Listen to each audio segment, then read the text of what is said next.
Let me now hand over to the head coach of Bafana, Mr. Stuart Baxter, to give us the name of the players that will represent South Africa when we face Libya on the 8th of September in Durban. Over to you, Coach. Yeah, thanks, Scott. Morning, everybody. I think before we announce the squad, I think looking at all the stats and the let's call it the pre-match hype, one thing that strikes me is that, you know, we talk about Libya have not qualified for this and have not done that, and at the moment when you look at global football, the names of the countries are becoming less and less important. Iceland were only 4 or 5 years ago a no-hoper, total no-hoper.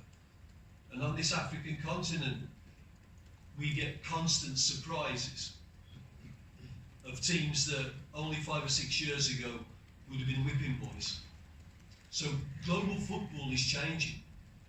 And this Libyan team, they are more like a club team because of the war-torn country that they are from. They are almost constantly on camp together, affording their coach a lot of time to prepare the team. And I have seen this team give Morocco a real scare, and I've seen this team a well-organised team. Maybe with not the household names that Senegal and Cameroon and Ivory Coast have, but this is a workmanlike team that will present a real challenge for us. And I would guess, in all humility, that it's not been a strength of South Africa to take on some of these countries that, on paper, are not the greatest on the planet. So we need to know, to start with, that names mean nothing anymore, performances mean something, and we have got to try to make sure that we give the sort of performance that is going to give us the 3 points, and not start wondering about how good our opponents are and how much we should put in. So I just wanted to say that to start with, because this is certainly a Libyan team that is capable. Okay, the squad. And again, before announcing the squad, when we played Senegal in our last World Cup qualifier,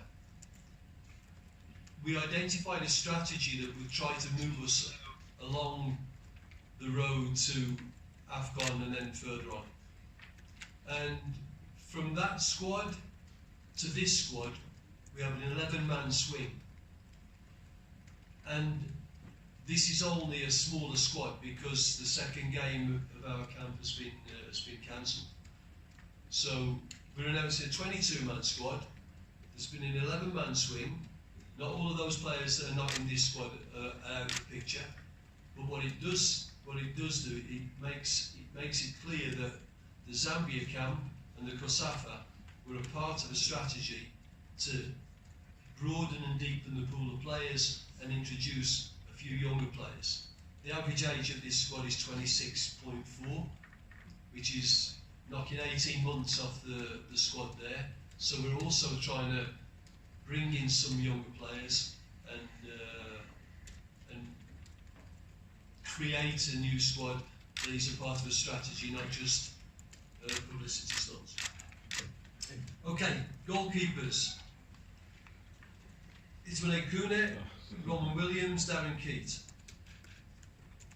The defenders, Rama Paklela, Nadisha, Sianakulu, Tyson Katswayo, Innocent Maela, Sviso Clanty, Brooklyn Kwanazi. Midfield players, Dean Furman, Sipsile Ndlovu, Klompo Kakana, Bongani Zungu, Taboko Mokwena, Kambo Mokocho, Subsiso Vilakazi. Front players, Tabaswani, Keegan Dolly, Percy Tau, Lebo Matiba, and Bradley Cromwell. That's the 22-man squad. And I'm sure that there's a lot of candidates that we could add to that if we were having a 25-man squad.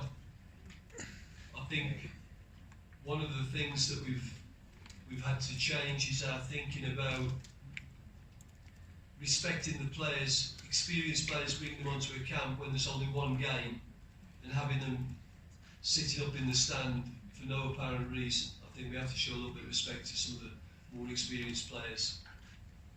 Or, for example, a player like Globo, who's been scoring goals in China, but to bring him all the way back here and not have that second game where he can have a run, I think is a futile experiment. So that's the squad, and if you've got questions, I'll take them now. Thank you very much, Coach.